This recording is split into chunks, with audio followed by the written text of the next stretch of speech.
생명샘이로다.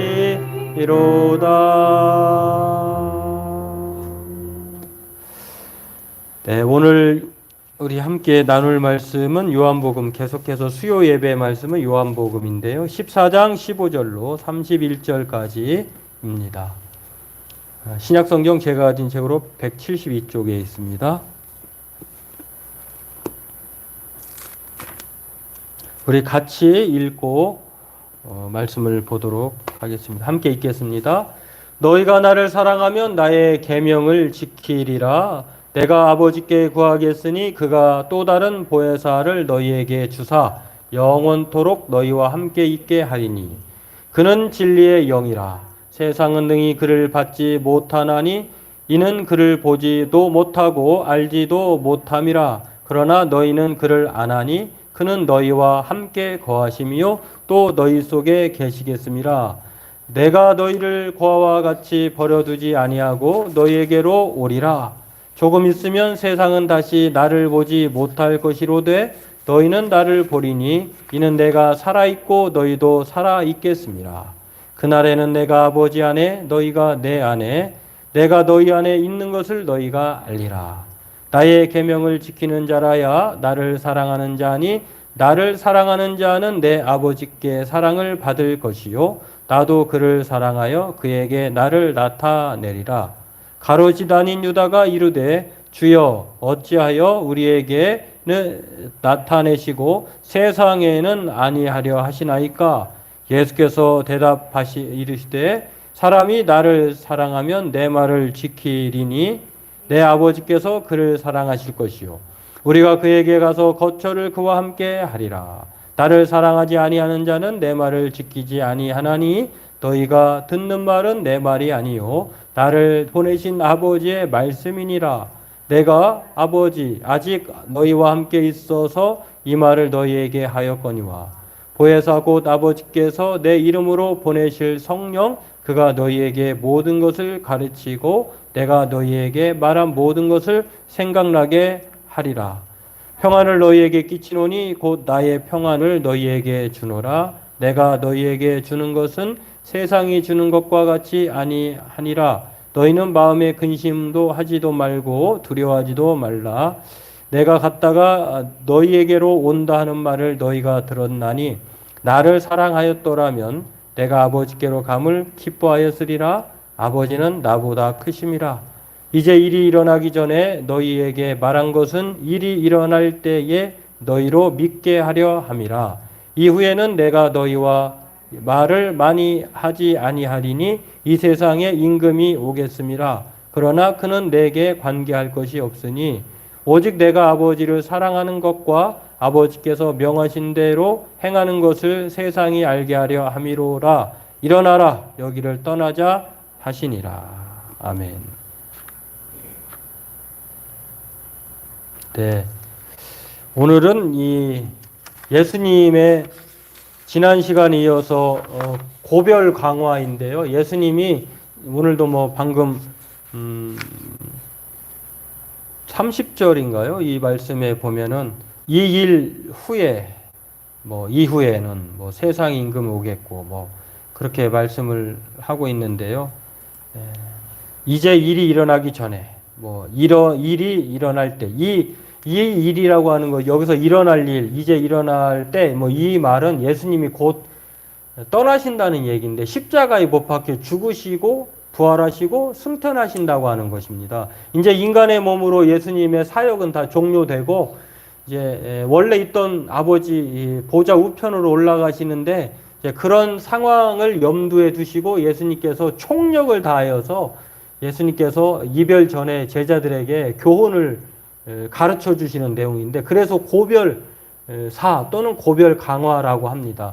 이 헤어지면서 마지막까지 예수님께서 가르쳐 주시고자 하는 교훈인데요. 오늘 지난 시간에 살펴보았던 내용과 연장선상에 있습니다. 예수님께서 이제 떠날 거라고 얘기하니까 제자들은 그것을 문자 그대로 알아들었어요. 예수님이 어디로 가시나? 죽으려고 하시나? 예수님 우리와 떨어진다고 이별하시나? 그럼 우리는 어떻게 되지? 이제 불안하죠. 오늘 말씀에도 불안하고 근심하고 있는 제자들에게 예수님께서 걱정하지 마, 불안해하지 마, 근심하지 마, 두려워하지 마라고 하면서 지난 시간에 두 가지를 말씀해 주었어요.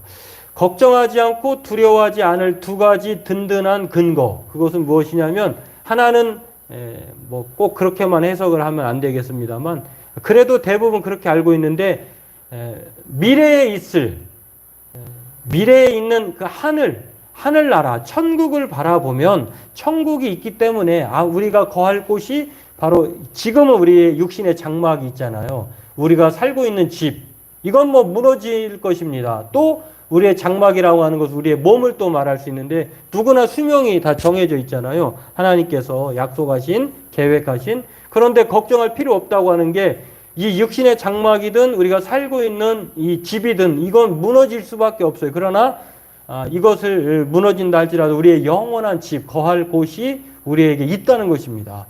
그것 때문에 우리에게 두려워하지 말라고 말씀하고 있고요. 또 그것은 어떻게 보면 먼 미래의 것으로 여겨져요. 그런데 이 땅에 살면서 두려워하지 않을 근거 중에 또 하나는 무엇이냐면 힘들고 지치고 어려울 때 구하고 찾고 두드리라고 하는 예수님께서 자신의 이름으로 기도하라고 말씀해 주었습니다. 왜냐하면 기도하면 하나님께 SOS를 치는 거예요. 하나님 앞에 나 힘듭니다. 고통스럽습니다. 또 흔들리지 않게 해주십시오. 깨어있게 해주시고 시험에 들지 않게 해주시고 또 건강을 지켜주시고 또 자녀들 주 안에서 형통케 해주시고 또 가족들 모두 다 하나님의 은혜 가운데 믿음으로 성장케 해주옵시고 또 세상의 육신의 정욕, 안목의 정욕, 이생의 자랑을 쫓지 않게 해주옵시고 뭐 이런 여러 가지 일들을 위기에 빠졌을 때 하나님께 SOS를 치는 것, 도움을 구하는 은혜의 도구가 있다는 것입니다. 때문에 천국과 기도, 먼 것과 가까이 있는 것, 이 두 가지로 인하여서 안심하라고 두려워하지 말라고 지난 시간에 말씀을 했는데요. 이거 가지고 예수님은 양이 안 차셨던 것 같아요. 두 가지를 더 그래서 4개를 맞추셔서 보조를 맞추십니다. 그래서 오늘은 이 계명과 성령이라고 하는 안전장치를 두 가지 더 얘기하시고 그것을 통해서 근심하지 말고 두려워하지 말라고 말씀합니다. 오늘 저와 여러분들이 살펴보고 왜 하나님께서 이것을 안전장치로 주셨는가, 오늘 이것을 함께 나누고 또 함께 은혜의 시간 되기를 바라겠습니다. 먼저 예수님께서 우리에게 주신 천국과 기도 말고 또 다른 안전장치가 있는데 그것은 바로 하나님의 계명이라고 하는 하나님의 말씀이라고 하는 것입니다. 이 계명이 왜 안전장치인가? 오늘 본문 15절에 이렇게 말합니다. 너희가 나를 사랑하면 나의 계명을 지키라. 여러분 오늘 이 말씀 읽다 보니까 하나님의 말씀과 성령의 공통점이 있어요. 이거는 누구에게 주느냐? 하나님의 말씀을 주고 또 성령을 주는 사람이 있는데 공통점이 하나 있어요. 누구에게 이 성령을 주는가? 둘 다 사랑하는 사람에게 줘요. 사랑하는 제자들에게, 사랑하는 사람에게 이 말씀을 계명을 여러분 자녀들에게 명령을 내리지 모르는 사람에게 명령을 내리진 않잖아요. 하나님께서 사랑하는 자녀에게 말씀을 주시고 사랑하는 사람 자녀에게 성령을 주시는 거예요. 그런 것처럼 오늘 먼저 예수님께서 이 계명을 안전장치로 설명하시는데요. 너희가 나를 사랑하면 나의 계명을 지킬 것이다. 또 21절에도 나의 계명을 지키는 자라야 나를 사랑한다. 그리고 아버지도 사랑한다. 왜냐하면 나를 사랑하면 내 말을 지키는 것인데 그 내 말이 곧 또 아버지의 말씀이에요. 그렇기 때문에 예수님의 말씀을 하나님의 아버지의 말씀으로 또 그리고 예수님도 하나님과 본질서한 또 하나님과 동등됨을 취하지 않았기 때문에 삼위일체의 관계에서 예수님도 하나님과 같은 분이세요. 그렇기 때문에 예수님이 말씀이 곧 하나님의 말씀이고 또 그것을 통해서 사랑하는 그 증표로 말을 지키는 것이거든요. 그렇기 때문에 예수님의 말씀을 지킨다고 하면 예수님을 사랑하는 것이고 아버지 하나님을 사랑하는 것이다 라고 하는 것. 그런 면에서 오늘 사랑하지 않으면 말을 지킬 필요가 없죠. 그래서 예수님께서 사랑하는 제자들에게 계명을 주셨고 그 계명을 하나님을 사랑하고 예수님을 사랑하기 때문에 지킨다는 것입니다. 그것 때문에 오늘 예수님은 이 말씀이 안전장치라고 하는 사실을 가르쳐 주고 있습니다. 이거는 아무에게나 주는 것이 아니라 사랑하는 사람 자녀에게만 주는 거라고 하는 것입니다. 그렇기 때문에 이게 안전장치라고 말할 수 있다는 것입니다. 여기 계명이라고 하는 단어, 오늘 본문에 나와 있는 단어를 보면은요, 이 두 가지 단어로 계명이 사용되어 있는데, 뭐 첫 번째 단어는 엔톨레라고 하는, 이건 지령, 주문, 명령이라고 하는 뜻이고요. 아까 24절 그 말씀에 나와 있는 것처럼 거기서는 로고스, 우리가 보통 말씀을 로고스라고 하잖아요. 로고스라고 하는 단어로 사용되어 있습니다. 이거를 종합해 보면 바로 하나님의 말씀, 예수님의 직접적인 말씀, 그리고 성경 66권의 말씀을 우리가 하나님의 계명으로 생각할 수 있다는 것입니다. 그렇기 때문에 오늘 예수님께서는 이 계명을 통해서 안전장치로, 왜 그렇습니까? 왜 이 계명이 안전장치일까요? 성경을 보면은요, 이 계명이야말로, 하나님의 말씀이야말로 저와 여러분들에게 든든한 그런 반석과 같다라고 말을 하는데요. 뭐라고 예수님은 생전에 산상수훈에서 이렇게 말씀하셨죠. 나의 말을 듣고 행하는 자는, 그러니까 말씀 그 자체도 위력이 있는데 하나님의 말씀은 위력이 있죠. 우리가 요즘에 매일 성경이 앞으로 이제 사무엘상을 계속 하고 있는데요. 매일 성경에 보면은 법궤라고 하는 그 하나님께서 이스라엘 백성들에게 정말 임재의 상징인 법궤를 주셨는데, 이 법궤에 들어있는 게 하나님의 두 돌판, 그리고 아론의 쌍난 지팡이, 만나, 항아리, 만나를 담은 항아리인데, 이건 하나님께서 인도하셨다고 하는 세 가지 징표예요. 그 중에 아주 강력한 것은 하나님의 십계명, 두 돌판, 친히 쓰신 말씀인데요. 근데 이것을 부적처럼 사용하면 하나님은 이스라엘 백성들이라도 패하게 합니다. 하나님의 말씀을 인격적으로 대하지 않고 그냥 나의 도구, 나를 유익하게 하는 뭐 부적, 그냥 이런 것을 생각하면은 그것이 바로 이스라엘 백성들에는 블레셋에게 엄청난 패배를 가져오게 합니다. 그런 것처럼 오늘 성경은 어떤 사람을 복된 사람으로 말을 하냐면 듣고 행하는 사람. 이 사람을 반석 위에 지은 지혜로운 사람이라고 합니다. 제가 어느 유튜브를 보니까요, 등대지기인데 엄청난 그 파도가 이렇게 와도요, 그 등대지기가 없으면은 난파된 배나 또 그 어려움에 처한 이 바다에서 머물고 있는 배는 그냥 그야말로 사망일보 직전이잖아요. 근데 그 등대지기가 있어서 그것이 좀 많이 도움을 받나 봐. 근데 등대지기의 연봉이 2억이래, 2억. 야, 근데 어떤 분이 나는 2억을 줘도 등대지기 안 하겠다 했는데 무섭기도 할 것 같은데, 야, 그렇다고 그 사람이 등대지기가 없으면 그분은 생명을 진짜 담보하고 그렇게 이제 밤을 밝혀주는 거잖아요. 마찬가지로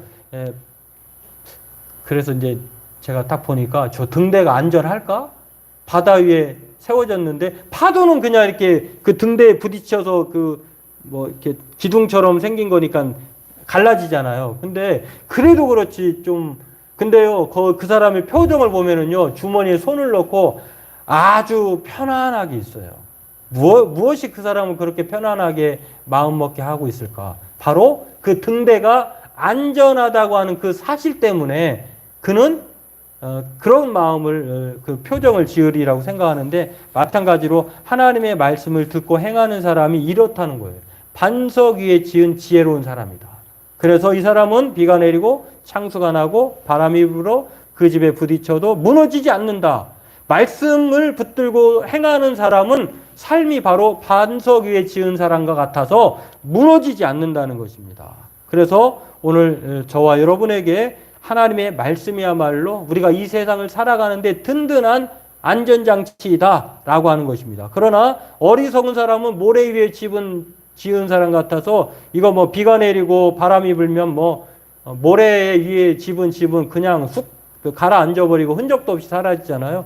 그런 것입니다. 또 야고보서 사도는 이렇게, 장로는 이렇게 말하죠. 말씀을 듣고 행하지 아니하면 거울로 자기 생긴 얼굴을 보는 사람과 같아서 제 자신을 보고 가서 그 모습을 어떠했는지를 곧 잊어버리는 어리석은 사람이다라고 말을 하면서요. 뭐라고 얘기합니까? 자유롭게 하는 온전한 율법을 들여다보고 있는 자는 듣고 잊어버리는 자가 아니요 실천하는 사람이다라고 하면서 이 실천하는 사람에게 무엇이 주어진다고 합니까? 복이 있다 이렇게 말을 했어요.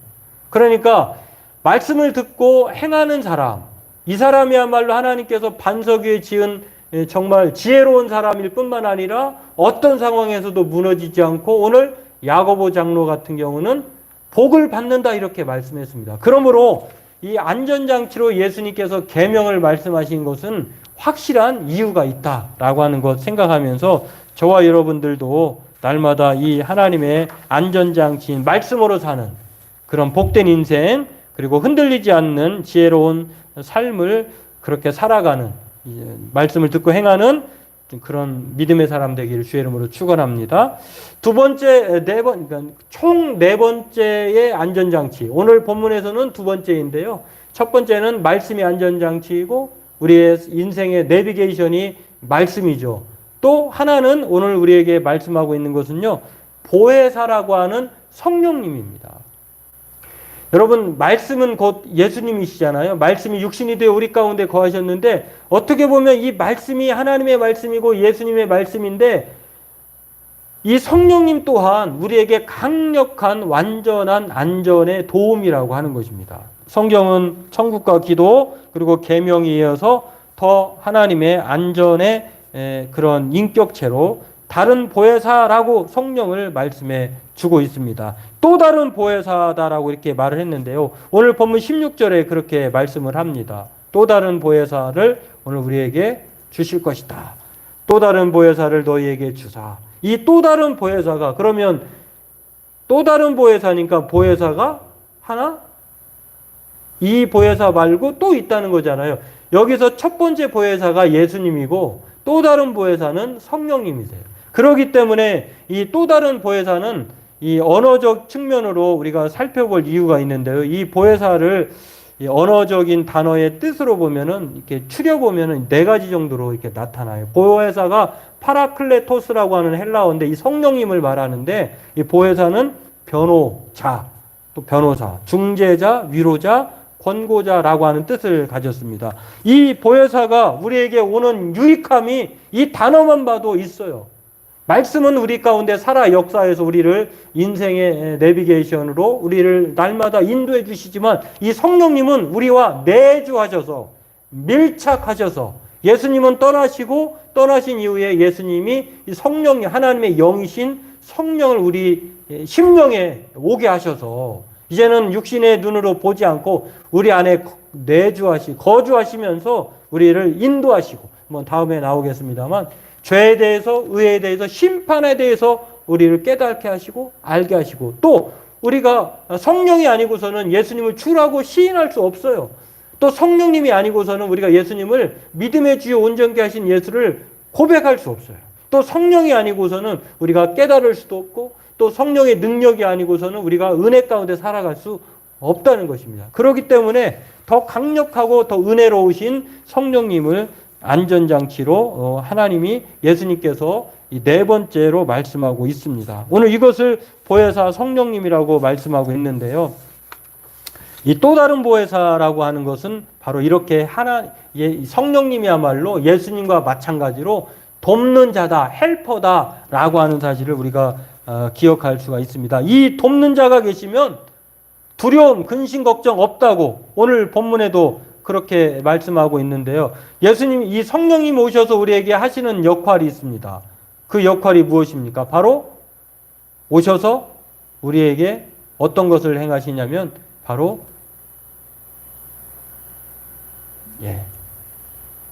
27절에 나와 있네요. 평안을 너희에게 끼치노니고 나의 평안을 너희에게 주노라. 성령님 오셔서 우리에게 뭐 중보도 하시고 또 위로도 하시고 또 변호도 해주시고 권고도 하시면서 또 가장 우리의 삶 가운데에 뗄래야 뗄 수 없이 함께 하시면서 고아와 같이 내버려 두지 않는다라고 말씀하셨을 뿐만 아니라 오늘 18절에도 나와 있는 거죠. 18절에도 내가 너를 고아와 같이 버려두지 않는다. 왜 안 버려두는 이 약속의 말씀을 믿을 수 있냐면 예수님은 승천하셔서 부활하셔서 승천하시고 원래 돌아가셨지만